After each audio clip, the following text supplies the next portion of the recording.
Okay. No, let's start this thing off. Ask. Well, the, I always do this. I keep forgetting what I'm going to say exactly.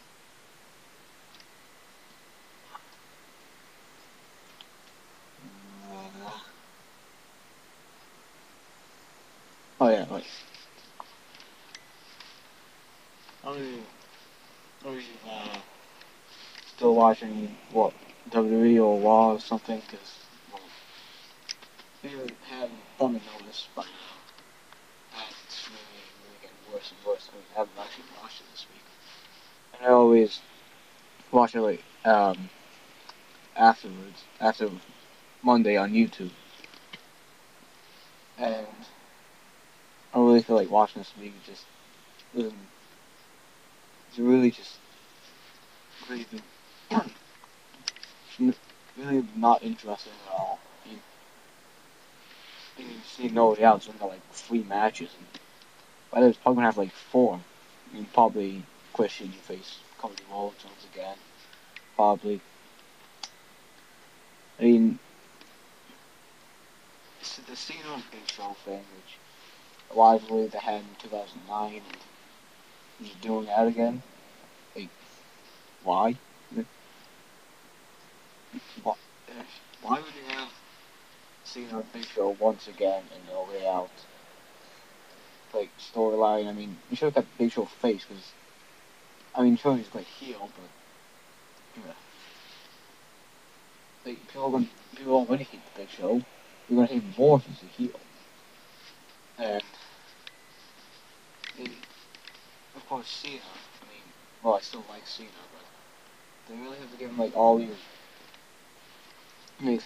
stuff with John Laurinaitis, and he gets him against the Big Show, and it's over the limit. It's, uh, really should have just ended the rivalry there, and just have Cena do something else, instead of having him being the main event and pay for most of the time.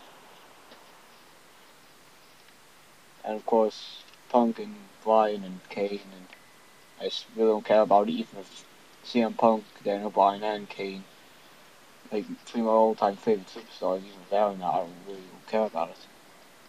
Sheamus, Del Rio, I really don't care about Del Rio.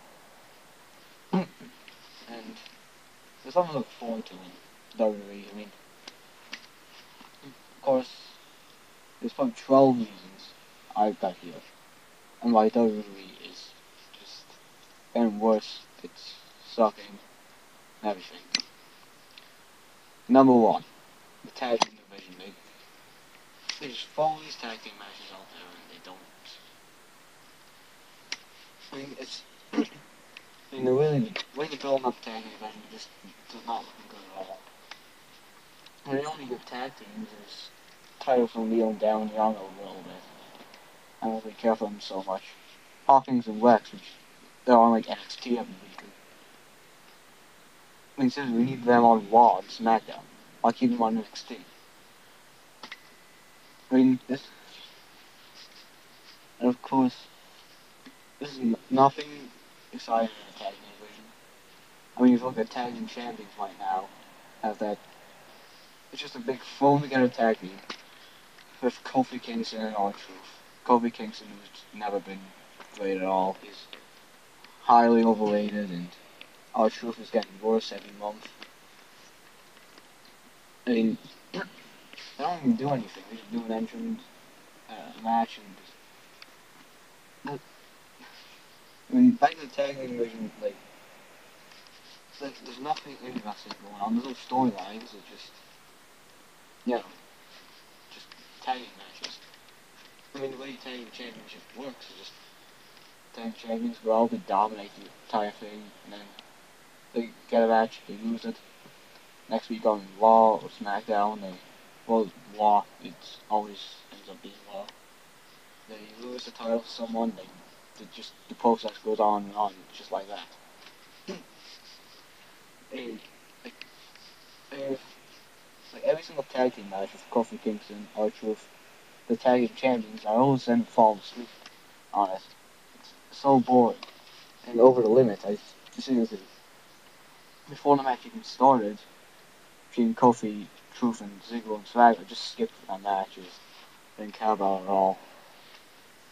And second of all, time lapse for Raw. I mean, I think they're gonna be doing like a 3-hour show from now on. But I hope that doesn't mean like another hour of commercials and all that stuff. I mean, you have so many promos, so many promos of like guys who can, oh, so, and then you have a few matches, like mostly just squash matches all the time. I mean, Ryback, Sin Cara, Brodus Clay, Lord Tensai, um, just all these guys just getting matches against really lower card guys, and then just squashing them completely and just like they put Ryback on every week on SmackDown against local competitors all the time. And, like, are you giving like some real competitions eventually? Like, sure, for the debut match, I can understand that. I can like that's okay, but for when you're doing week after week after week, like what I did with Brodus Clay, it's just you can't be. How can you? Uh, wow. Okay, so we skip that. I think you got the point anyway. And of course, the Divas division, which I mean, out of all the Divas, AJ's the only one that's really, like, actually, really actual superstar. Like, no, actually, so in the Divas division, AJ's basically the only Diva that's really like in the West. No, we're just a good Diva basically. I mean, Beth Phoenix, as much like they were having won the Divas Championship, I don't really like Beth Phoenix or Kelly or Alicia Fox or any Divas besides AJ. And she's not really doing anything right now. She's in the storyline with Punk, Bryan, Kane, and it's. I mean, she's doing. You gotta put it in there, makes it a little more interesting in the storyline. It just still doesn't work. And Naomi, why the hell would you? I mean, having like Rose Clay on the dancer is just like he's one of the best superstars on NXT season 3, probably one of the only good divas in WWE besides AJ, and this is what they do with her. They don't have any matches or anything. I mean, I don't know if you watched NXT. Like in season 3, I didn't either. But I've seen some of her matches or some clips of her. She's is good diva, but he's not doing anything. He's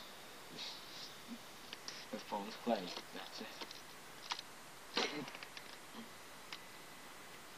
And number 4, this is really stupid. I think Vince McMahon just a little bit over the top of his safety thing. So when anyone gets injured, how they heal up, then it makes them wait like 6, 7, 8 months to come back. I mean, Skip Sheffield, he injured his ankle in August 2010. Took about a year and 6 months or something to come back. The injury ankle, it's not going to take that long to come back. Wouldn't take that like almost 2 years. I mean, what he does, and they said on WWE.com on WWE.com, because he was injured like just after Elimination Chamber, well after Elimination Chamber, and said he'd be out about 6 to 8 weeks, which would be means he'll come back like at WrestleMania or just after WrestleMania. It's almost no way out now, and he still has come back. I'm pretty sure his arm's fine now, but he just don't want coming back yet. We'll wait till he comes back. I'll wait a few months so he doesn't get injured again. Of course, Rey Mysterio was injured. Sin Cara was out for a long time. Alberto Del Rio, I thought he'll be out for more. I hope he'll be out for a lot more. unfortunately came back just after WrestleMania. Actually, no, wasn't it after Extreme Rules? I thought I'd be out for most of the year, but so. Number 5, uh, the gimmicks that are used with superstars just, I mean, not only that they're just boring, I mean, sure, WWE is scripted. It's not fake, but it's scripted. And so the gimmicks aren't real, but it doesn't mean, like, this I hate to go back to, like, say stuff like, Attitude Era did this, the Attitude Era did that, but sometimes, look back at Attitude Era, I mean, guys like Stone Cold Steve Austin, The Rock, Triple H, hell, even The Undertaker, or Mankind, they had realistic gimmicks, you know, actually, if you didn't know much about wrestling, and you wouldn't really believe they would be scripted. Now, if you look at it scripted, you probably just believe it the first time you hear it.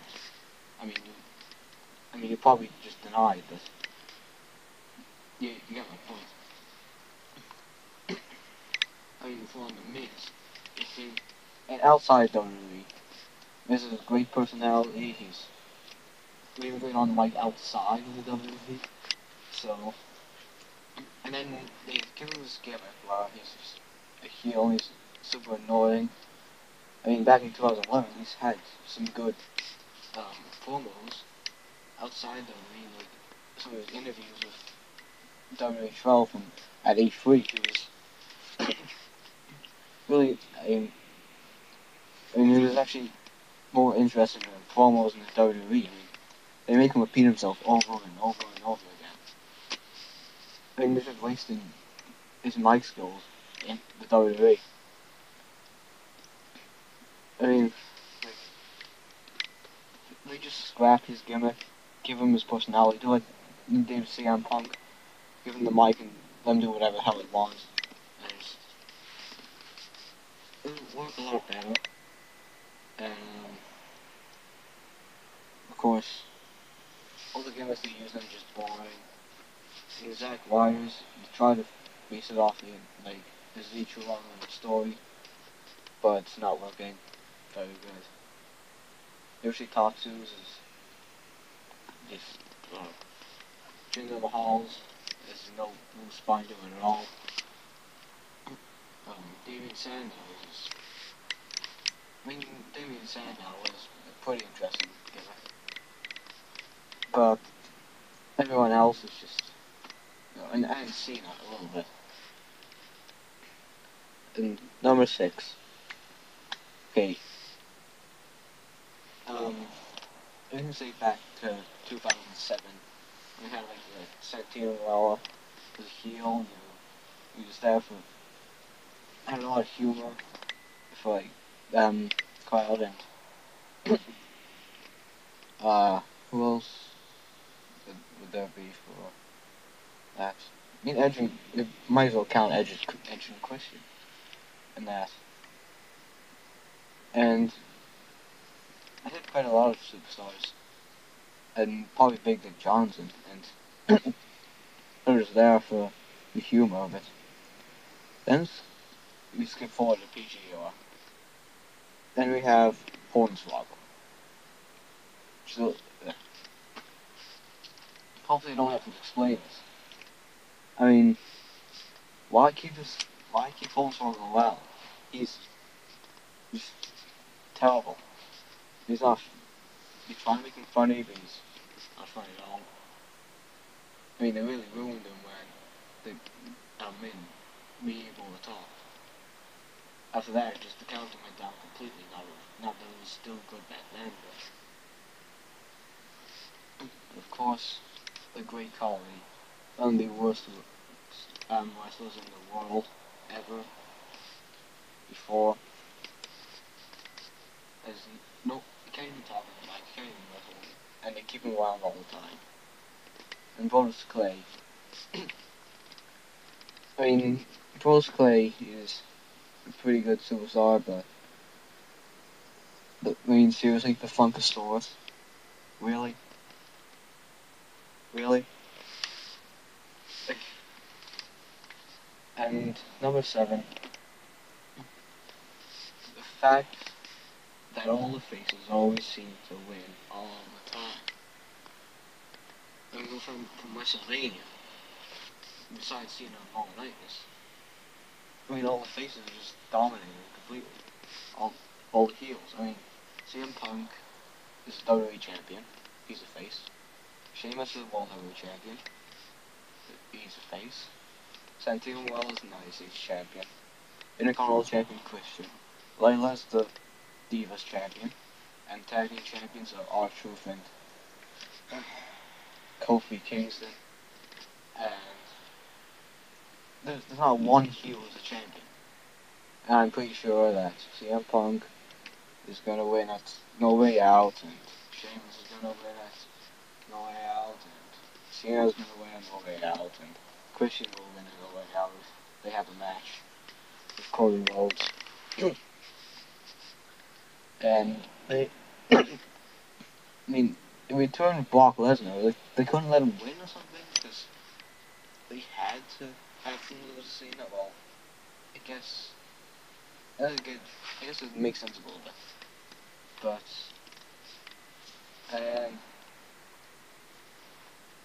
Kingston and Truth, I mean, they gave the tag team titles to Primo and Epico because Eddie Bourne was suspended for the second time, and they decided, no, we're not taking the title away from Eddie Bourne now. Screw him. And they had him for a while while he found another partner of Kofi Kingston. Well, they couldn't keep it on Epico and Primo, but you couldn't even give it to Lady Stickler and Truth. How about Usos? I mean, why aren't they attacking champions yet? You had to find another one. I mean, this also goes into the tag division thing I was saying before. They usually had another partner for our Truth. It's ridiculous. They only want the good guys to be the tag team champions ever since Otunga and McGillicuddy. I mean, what, I mean, nobody liked them back then because they just never shown anything. I mean, McGillicuddy was really good. Why the hell is it under the name Michael McGillicuddy? I have no idea. Otunga just back then just one of the worst in the company. Highly, like, just, no, really limited moveset. And if that's what they're thinking, like, you know, we gotta give the tag team titles to some face superstars, otherwise we're gonna have another Otunga and McGillicuddy, or Otunga and Joe Hennig.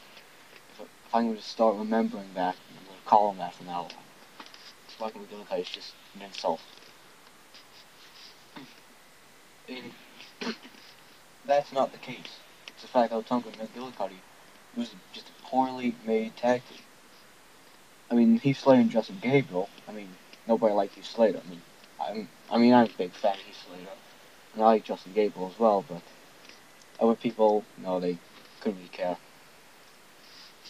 And that one works, because they built it up right. Otunga and McGillicuddy just threw them at them, they gave them no charisma or anything. Number 8. Triple H. What the hell did they do with this guy? I mean, he has this really big badness that, you know, had a sledgehammer all the time, and and then they made him this really good COO, trying to do what's good for business and for the fans,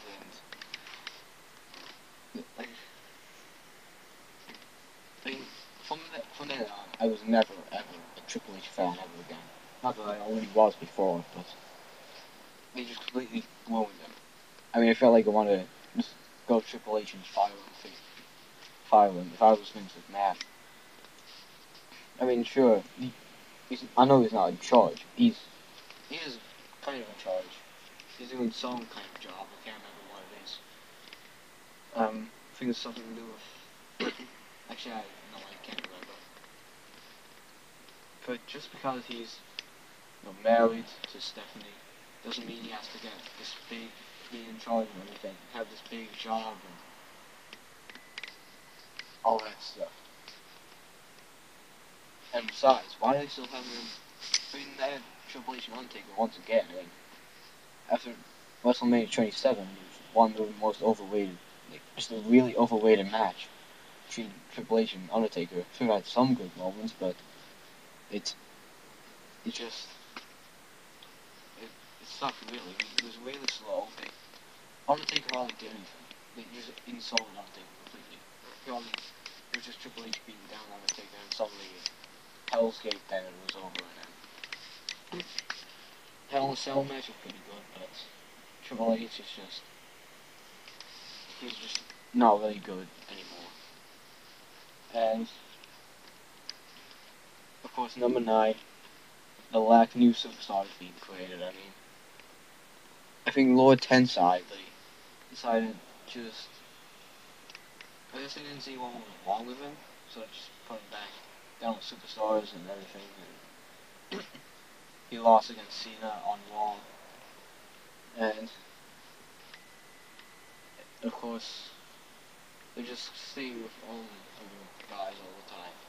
I mean, Daniel Bryan worked, but everyone else. I mean, Daniel Bryan was in Ring of Honor. He got his stuff, everything from there. All the other superstars need built up in the WWE, and that's not gonna work. Because the way they're using them all the time, you're just thinking, okay, you gotta push these guys, but Cena, Sheamus, Orton, they're gonna stay at the top. And these guys can just go up next to them, get beaten down so they don't overtake them, and then, because it could be bad for the company, even though if they're better than them, then they're gonna get more money than them. But, no, that's just, that won't happen, because that's it won't work. Seeing Orton, Sheamus, I can get my ass out of them. I said, if I can get my face out of their ass, I can tell you that if that happened, then a company would just fail somehow. Kids wouldn't like it. And they decided to just push them up, and then, I mean, Alex Wiley, you see what happened to them. They pushed them up, push. Eventually, just brought them back down because they weren't using them much. You know, so it's, well, trying to see what they're using, they're trying to push them up by having them dominate and then lose to someone like Cena, or Sheamus, or Orton, or Punk.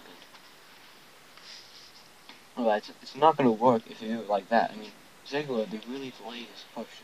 I mean, they had him, like, win the World Heavyweight Championship, or given the World Heavyweight Championship, he didn't win it. And then, he got fired, kayfabe fired. Then he got moved to Raw, so eventually he took the title, United States title away from Kofi Kingston, thankfully. And he ran with that for a long time. Lost it to Ziggler. No, he lost it to Zack Ryder. And then, after that, like, put him in a tag team with Swagger, which was really just boring tag team completely. I mean, had him have a little title match with CM Punk at Royal Rumble. After that, they just did nothing with him. Had him lose all the time with tag team matches with Swagger or matches with Orton. He had a lot of matches with Orton that he just lost completely, like, repeatedly. I mean, they faced Orton, lost. Against Orton, lost. Against Orton, lost. Orton, lost. Team of Swagger against Kofi and Truth, lost. And they seem to be wanting to be his own guy again. So, in SmackDown, they had the match against Sheamus, and then he lost. On Raw, I didn't really see Raw, like I just said before. But he had another match with Sheamus. I know that. I'm guessing he lost. Well, he was, I saw in the Power 25 he was going, actually no, that wouldn't work, because it's not the end of the week yet, so I'm guessing he just lost. And, Cody Rhodes, there seemed seems to be going up a little bit, pushing up a little bit. I mean, no, not Jack Swagger. Zack Ryder, I don't know what the hell they did with him. You know, both bad guys, so I just push them all the way down again. Then number 10, the fact that WWE decides to limit down everybody's moveset. I mean, we're playing with Cena's moveset. Well, everybody's getting it now. I mean, Heath Slater, Zack Ryder, Cody Rhodes, Dolph Ziggler, Miz. Like, there's almost like every single superstar in WWE is getting a limited moveset. Because, say, they don't want to hurt everybody, so they're just going to have these. Okay, you can have a few strikes and have these few moves and maybe a finisher or a signature, just so it doesn't get hurt. But we're not putting on a good product. I mean,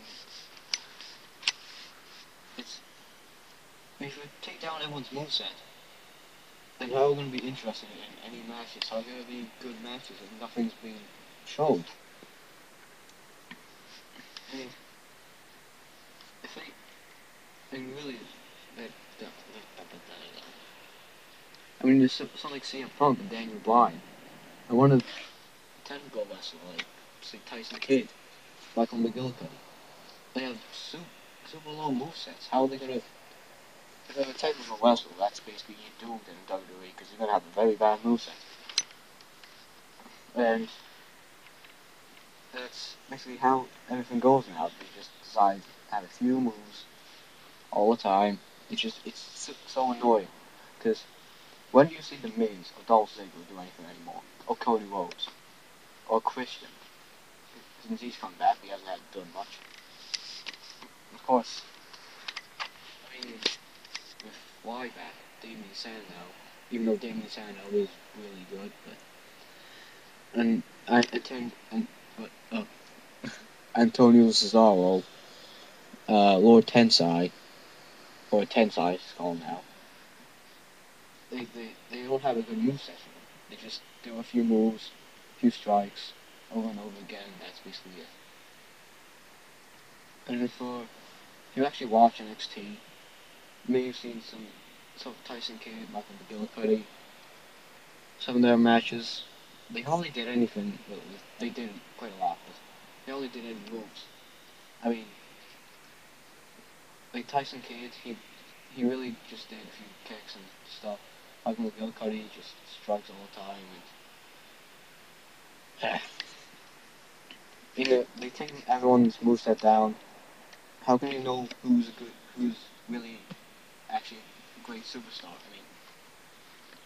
I mean, they have all these guys. They're from maybe Ring of Honor, FCW, TNA, and they put them in WWE. They give them the moveset. They give them like a Cena style moveset. They just don't give them anything. They let them have like 3 moves and a signature and a finisher, and then or finisher, not finisher, whatever the hell that is, and a few strikes. And then they have a chance to actually become a big star in WWE if they just give them a few moves. No one's going to care about them, and that's basically how it works. I mean, it's not going to affect the amount of injuries happening. Superstars getting hurt. I mean, he's already have lots of injured superstars. And so far, there's Ted DiBiase, Sin Cara, Justin Gable just come back from an injury. Who else is there? Evan Bourne is injured. Wade Barrett. Well, Undertaker's been injured a few times. And that's probably because he's getting old. Who else? Alberto Del Rio, Rey Mysterio. There's still thousands of superstars getting injured all the time. So having a big moveset's not going to do anything. And of course the risk of if they're facing Cena, they can't do much because they could injure him. That's why that's why you don't have a company, a base around one superstar. Because if he gets injured, which even now it's still possible for Cena just to somehow get injured. If that happens, that's perceived on no one else. You need other superstars to take his place.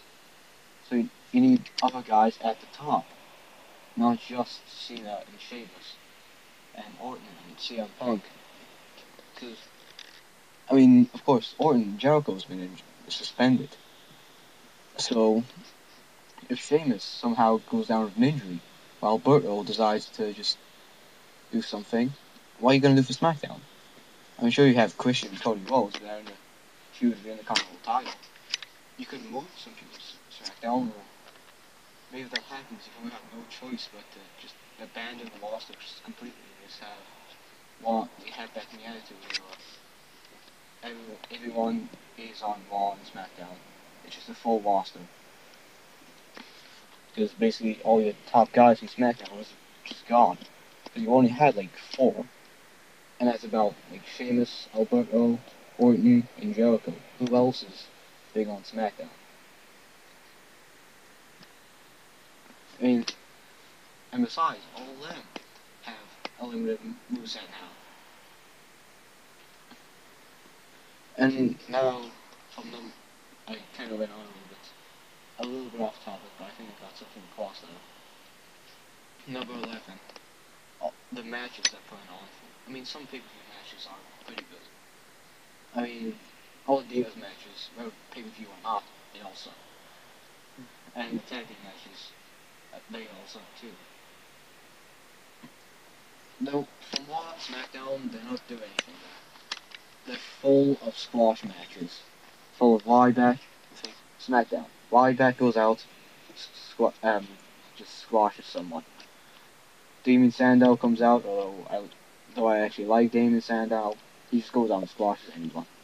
And it's just annoying that they're having thousands of squash matches all the time. And if you're wondering why the ratings are going down, you're not putting up good matches. You're having Orton and Ziggler all the time. It's Orton and Ziggler every single week. Say Sheamus and maybe say something like Sheamus and Alex Wiley. Sheamus is the Randy Orton, Alex Wiley is Dolph Ziggler.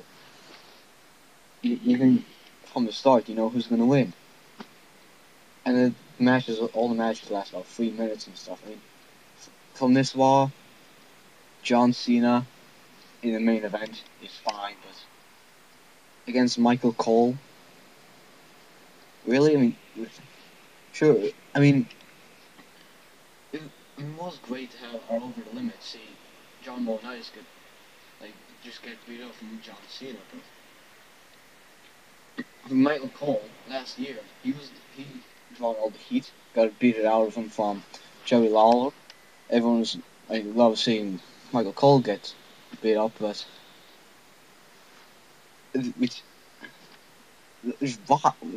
why would you really put Michael Cole in the main event of Raw now? I mean, Jerry Lawler thanks he's not in anything right now. But Cole, really? I mean, you had no one else. I mean, you had a match with Tensai, Cena and Tensai. Why wouldn't that be in the main event? Oh no, no, because Lord Tensai is not getting a good reaction or anything. Michael Cole's even worse. No, everyone hated that. Lord Tensai, at least some people would accept it. I mean, no one was interested, but the whole point is, if there's nobody else, have someone, then that's maybe low on the card, instead of just someone that nobody cares about, like Michael Cole.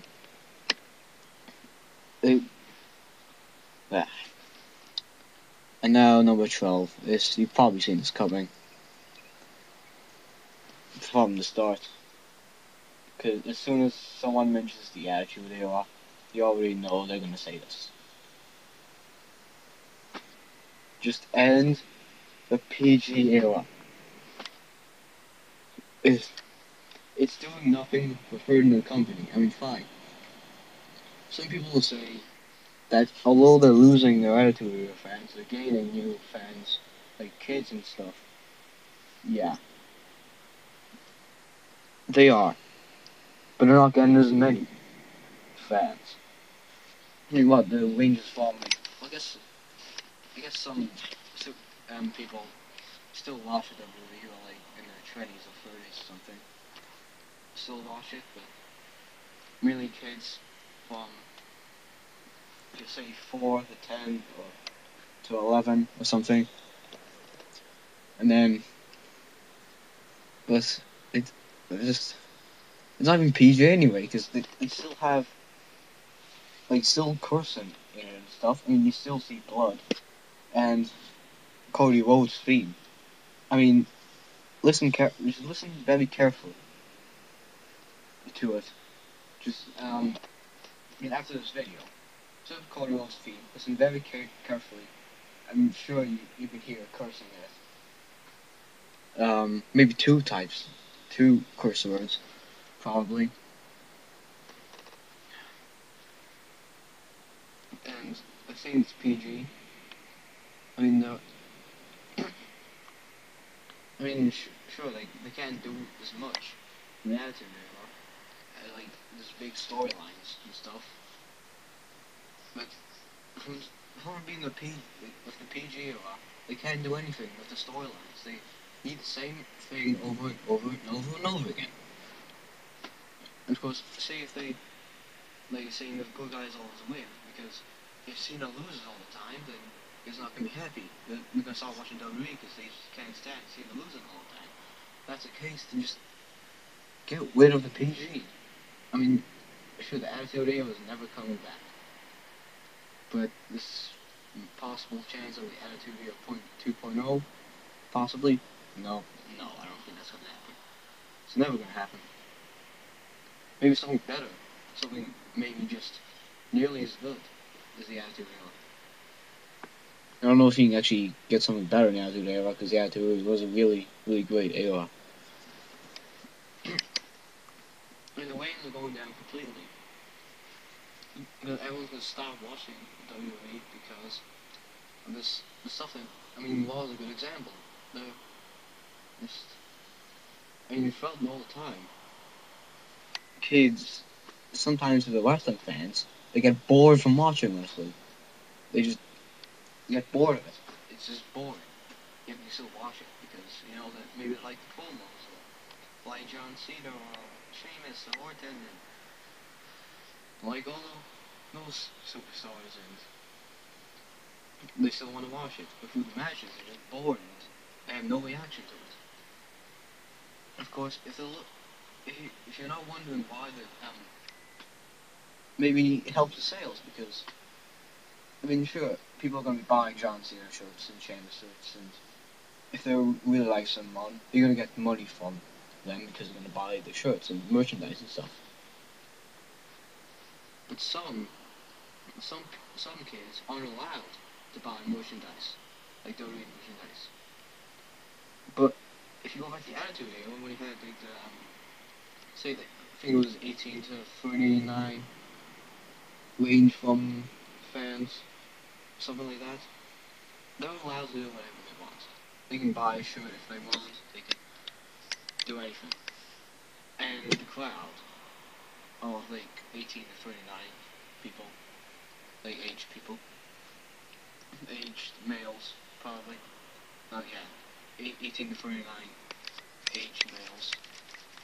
From them, the crowd goes completely wild. I mean, you saw the Brock Lesnar reaction because basically there was millions and millions of like adult male, whatever. I don't know what I'm saying right now. Back in the Attitude Era, we got a really big pop for Austin, Rock, Triple H when he came back to in 2002. So now the kids, they're cheering for Cena and everything, but not all of them are. Some of them are just maybe they're not a better reaction as Attitude Era fans or whatever. ruthless aggression era fans and entertainment era fans, and not as much as good reaction. And of course, there's merchandise sales. They're not going to get new superstars. I mean, sure, Zack Ryder. I mean, to get big in WWE, you probably have to follow Zack Ryder's steps in like just making a YouTube show. And even some games are on YouTube, so I don't understand that. And because they're going to be buying Cena shirts, Sheamus shirts, Punk shirts, Orton shirts, and if they buy one, then they, of course, the sales are going down because everyone's already got one, so they make a new shirt. Then they get less sales because they already have one. Why would they want to get another one? Well, of course, that's just the parents speaking. So, if they have more free, the person, like, from the Attitude Era fans, or the Attitude Era fan base, from age, they have the freedom to buy whatever they want. PG Era fans, which are really kids, they don't have the freedom to buy what they want. They have to have permission from the parents, and usually that's just basically I have one shirt, buy like CM Punk shirt. It doesn't matter if he has a new one. That you already have the CM Punk shirt, not getting another one. And if everything's going down because of PG era, because sure the Chris Benoit incident, that's probably when the PG era whole thing comes in. Yet that was like in 2007. It's like about 5 years from now. Since then, it doesn't have to be PG anymore. I mean, you've recovered from there, moved like as much stuff of Chris Benoit from the history as you can, remove as much as you can, and yet you still have the PG era. Yet it's not doing nothing but hurting the company. I mean, if WWE never listens to the fans, if they have some like better solutions on how to get the ratings up, what they should do, and then, because of course when they're a kid, the brain is completely like, say, so what am I looking for? Every time I'm recording, I don't know what to say. Just running on for about like almost 43 minutes. Wow, this is gonna be a long video. And if they don't know everything about business, how you make a good company, how to succeed in business, they don't know all about that. When you get older, you know more about it. And if they have, so that's another thing. If they listen to the fans, say how they can actually fix this, maybe they can be a better company. Bring back the Attitude Era, sure, that's never ever going to happen. Making something similar is possible. I mean, they don't have. So Chris Benoit, the whole murder thing and all that, it's gone. It's not going to hurt your company bringing back something similar to the Attitude Era. All that is gone. You don't have to show anything from Chris Benoit. You could say Triple H faced Shawn Michaels at WrestleMania 20. No one else was there.